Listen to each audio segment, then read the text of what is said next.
What's going on, guys? My name is Button and welcome back to another video on the YouTube channel. I'm sorry it's been a while. It's literally been 9 months since we posted a video, but we're back with a world tour that I've been promising you for a long time. After over 5,000 days in this world, we're finally doing a world tour. I think it's over 300 and something IRL streams on this world, and over 5,000 in-game days, coming up to 5,500 in-game days. We're going to take a look around and I'm going to show you everything that we've done. So I guess we'll start off first of all with our house, which, to be honest, compared to the last world tour, is relatively unchanged. We're not really using much of this house at the moment. The downstairs of the storage area is basically not being used anymore. In the last world tour, this was all finished and full of stuff. There's a few bits and pieces, but a lot of it is gone. I don't think in the last world tour we had our auto sorter, which I'll show you a little bit later on in this video. But this is our house. We do now have a new update to Minecraft. So we've got these lovely... What the fuck are these called? I don't even remember what these are called. What are you called? I don't know. But we have these now in little caves. That's one of the only changes. Still got a little kitcheny area down here in the house, which we don't really use anymore either, because we've got a super smelter. We've got a little enchanting area and our bedroom up here too. But nothing here is really that changed. So coming out of the house and coming downstairs, we've got a couple of nice little ponds, but we also have our mine. Now, this was in the last World Tour video. I don't really know what I'm going to do with this now, because obviously since the new updates come out, we've got way lower mining levels down, all the way down to -64 now. So I don't know if I'm going to change this in any way and go all the way down to the bottom of the world, or if we're just going to leave it. But this is our mine that we had built. We'll just have to see what happens with the future of this. So we don't even really use this anymore because we have so many resources, as you'll see in a little bit. So coming out of the mine, that's relatively unchanged. I don't want to keep this video too long, so we're not going to spend a huge amount of time on every different thing. But if you do want to know more about any of the projects, I'll try and give a bit of detail in this video, but you can always come over to our Twitch stream. The link is in the description. You can ask any questions you may have there. But right in front of me here, you'll notice this glorious man. This is John Bams, a very good friend of mine. This is a build we did dedicated to him. He decided to put one of our emotes in his world that he built in his Minecraft hardcore world, and we decided to return the favor by putting his face on a giant Minecraft totem, as he does love his totems. The lore behind this is that he's drinking out of a McDonald's cup. He's got a full fat Coke in that McDonald's cup. He's drinking out of it, but he can't reach the straw, so he's crying. But John is riddled with hardcore totems. He loves a good totem in his hardcore world, unlike us. So obviously, being full of totems, he's actually crying totems out of his eye as well, and they will cycle around permanently forever. So that's just a continuous stream of totems that John is crying. But that's a little build we did dedicated to him. But this was also in the previous world tour. This is also relatively unchanged. It's just multiple layers of cactus farm, and then it just comes down to 2 or 3 chests here. So we have more than enough cactus to last us for the rest of this world. Coming out of the cactus farm, just off to the left here, you'll notice we've got a little mud hut that we built. I don't really know what the purpose of that is or why we did it, but we built a little mud hut just there. We've got the bottomless tree here. This tree contains all of the names of the wonderful people who supported the show during Christmas through the month of December. We put a little tribute to them in the world here as an extra thank you for supporting the show. We've also got a bunch of little presents under the tree too, which on Christmas Day actually did turn into presents, which is pretty cool. So coming on past the bottomless tree, you'll notice this building right here, which I don't believe was actually here the last world tour we did. This is our Mayan temple that we built. Now, inside of this is a giant auto sorter that can sort out pretty much every single stackable item in the game. The way it works is very simple. You take whatever item it is you want, and you come to this giant chest right at the top of it. This chest actually works as a chest.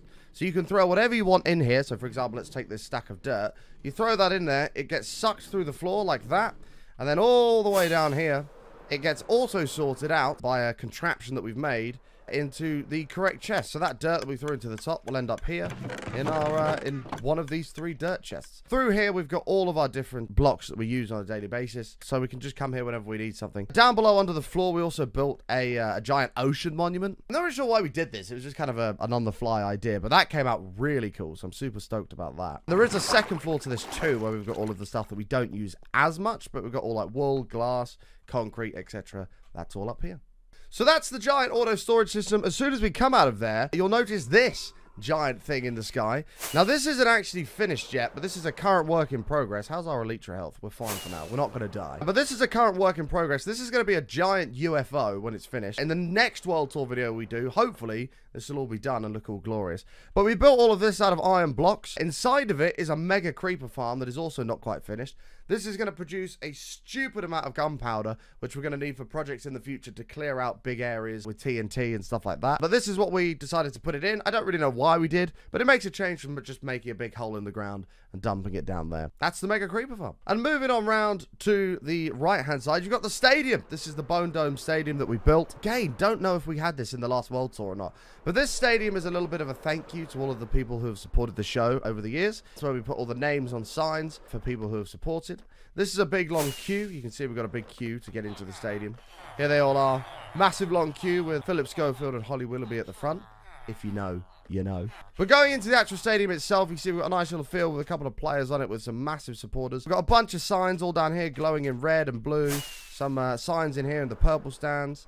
The green stand signs are all around the top. That's kind of started all around from this section here. We've got loads of people who supported the show. This is just a little thank you for them.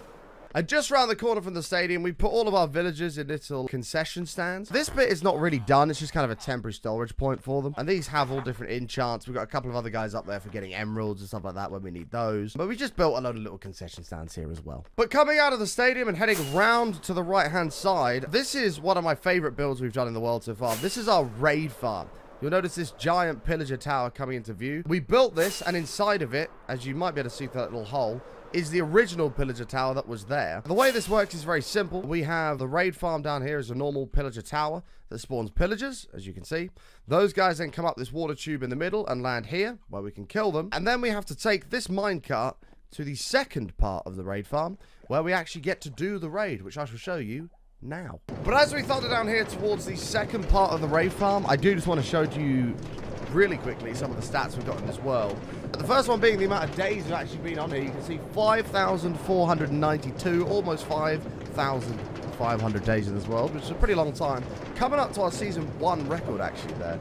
So there's the proof of that. And the other thing I want to show you real quick as well is the amount of times we've died. It will say time since last death right here and time played. They are the same. We've not even died in this world yet, nor have we popped a totem, which is what that proves, because if I had a popped a totem, the time since last death would get reset. But we haven't used any totems in this world. This is all pure hardcore. So here we are coming to the other side of the raid farm. You can see we've got a load of totems in the wall. Now what will happen is once you've got Bad Omen from part 1 of the raid farm, as soon as you enter this room, it will trigger the raid up top. There's a massive platform where the raid happens. All of those dudes then filter down here where they cannot see us, so no evokers can spawn vexes or anything like that. And then you kill them and all of their stuff ends up here, which around the edges we've got a bunch of stuff that we've already got already. And we are slowly filling the whole room with totems, because we don't use totems, so we put them on display to laugh at them. So coming out of the raid farm and the stadium here, if we head off over to this direction, over this little bridge which comes across around here, you'll notice a giant cake. Now this wouldn't have been here, I don't think, in the last World Tour either. This cake was to celebrate 1 year of us being on this hardcore world. We're currently at about 18 months of playing on this world, which is awesome. So we thought we'd build a cake to celebrate as well. Inside of the cake, it is just a bit of a tunnel, but inside of the cake we just filled it with snowmen because why not? And coming out of the other side of the cake, you can head left to our squid farm area. Now, this was, I believe, in the last World Tour. This is literally just the way we get ink sacs. There's nothing else that this is used for. But we decided to convert a little area of the biome into a bit of a squid kind of area. And then all of the ink sacs gathered down there, just in those chests. It's nothing really exciting. It's just a very simple and easy way to get ink sacs. And coming out of the squid farm area, heading around to the left, we've got our super smelter. Now, this is a biome that we turned into a giant volcano. This entire biome got turned into that, which took forever. Again, I can't remember if that was in the last World Tour video or not, but it is finished now. I know the finished thing won't have been. So if we fly into here, you'll see we've got 2 layers at the end of this.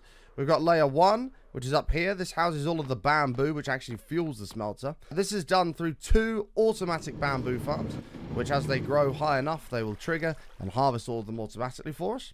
Where when we head downstairs, you'll notice that bamboo is being used for fuel for this super smelter. We come here, basically, we put whatever items we want to smelt in these chests, push this button, and all of the chests zoom along the top here, smelting all of the items at an incredibly fast rate. And moving on around from the super smelter down to the barn area. This is actually very similar from Season 1. I wanted to put this in here because I did quite like what we'd built from Season 1. But this doesn't really have a lot in it at the minute, just a load of sheep and a couple of horses. We'll end up putting more animals eventually in this, and I do want to put a big sign on it that says, like, Button Ranch or something like that on it. But we haven't got around to doing that yet. But we've just got this little bit of a barn that we built. It's nothing too special, but that is from Season 1. And coming on further on from there, you will remember this from the first World Tour. This is our mob tower. Inside of this is just a bog standard mob farm from vanilla. It's nothing too crazy. We covered all of the outside of it with mob faces because why not? We just had a bit of an idea to do that.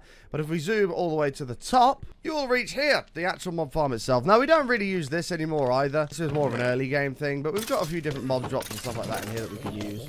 And as you can see, it's relatively efficient as well. Seems to spawn quite a few mobs. I don't think I've done an actual video on how to do this specific mob farm. This is not the one that I did the build video on how to do. So if you do want to see a video on how to build this, or anything in this world for that matter, let me know and we'll make it happen. But if we come out of the mob farm right here and we fly all the way over to our spawn chunks, we have a couple more builds waiting for there. So coming into view now is our mega iron farm. Again, I think this was also in the first World Tour, but I like to throw it all in there anyway, so you can see all of the stuff we've done and if we've made any changes. We've got a little bit of a villager breeder area here. We don't really use that anymore, but it is there anyway, just in case we someday need to use it. But in here is our mega iron farm. This is what we've been using to get all of the iron blocks for the UFO. Apparently, it's so big that not all of it will render in. But essentially, this is 16 of these iron farms, all connected into one, which as you can see just there, all of the iron is flooding down from. And all of that then gets stored in these various chests, which most of them, in fact, I believe all of them, are currently full. Yes, they are. And this is where we store all of our iron. Kitty cat! Avada bollocks! So as we head on back towards the base, you'll notice this big sugarcane that we've built here. This is a recent addition to the world as well. This is a big-ass sugarcane farm. We were having lots of problems with running out of sugarcane for fireworks, so we ended up making a bit of a mega farm for it. Right here, we've just got loads of different layers of sugarcane, which are all hooked up to these chests on the sides, which are gradually getting us a crap ton of sugarcane, so we never have to worry about running out of fireworks again. There's not really a lot to see in here other than that, but this is just our sugarcane farm that we use to get paper and various other things that we may need. So coming down from the front of the house, this was also shown in the first World Tour that we did. This is just a bit of a sheep farm over there to get wool. That's also going to be changed in the near future as well. But we built this little end bridge that goes over to this little end island. This takes us to our end portal, which actually has our enderman farm in it. But coming down to the bottom here of the stairs, you'll notice we've got the tunnel here. Zoom, and this will take us all the way to our end portal. So zooming on down here, we come to our end portal, which if we hop right on in, and the world loads up, you'll notice we've got a nice little pathway to our enderman farm. I don't remember if this was in the first World Tour we did as well, but we're showing it all anyway. This is our enderman farm, which we decided to sacrifice some efficiency for to have 2 giant enderman statues and an endermite in a minecart, which is our main XP farm, actually. When we need to repair tools or our elytra or whatever it may be, this is where we come to get the XP for it. We could use villagers for XP, but that's a little bit boring. We do like to come to this farm and make use of it. As you can see, a ton of different endermen.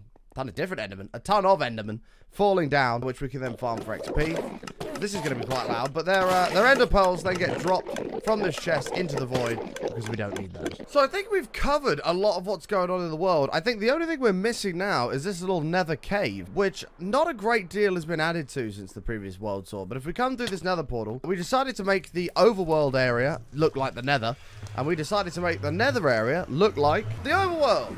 This has multiple different tunnels that go to various different places. We've got a little tunnel down here, which just goes all the way to the new chunks that were generated in 1.19. Down there is just where we farm netherite. This little mine shaft area, you just tap any of these redstone ores, and it takes you out into the nether. You can go wherever you need to go. This desert tunnel literally just takes you to a desert and a mesa biome, so I think that was in the last World Tour anyway.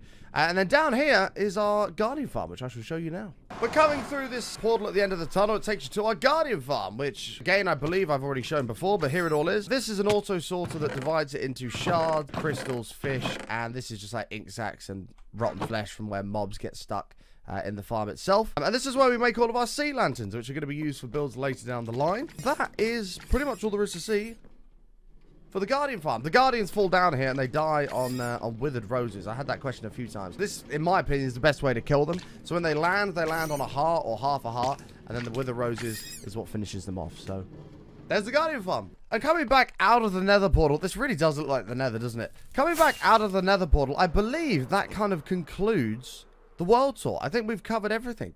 Ah, the giant jump bombs. Ah. But yes, I believe that covers absolutely everything for the World Tour. We will do another one of these in the future, probably most likely on like day 7,500. So if we still have the world, that is. So there'll be lots more for you to see then. But this is our updated World Tour video. I'm sorry it took so long to make. I finally got it done. Hopefully you enjoyed it. If you did, make sure you click that subscribe button and turn your notifications on so you don't miss any of the future uploads. We're going to have a ton more YouTube content coming this year, as we've got some help coming in from other people to help edit videos and stuff like that. So make sure you subscribe to this channel. If you found this YouTube channel and don't know that we stream on Twitch, that link is also in the description for you to check out as well. But that's it from me. If you did enjoy, click that like button. If you dislike the video, click the dislike button twice. And we will see you all in the next one.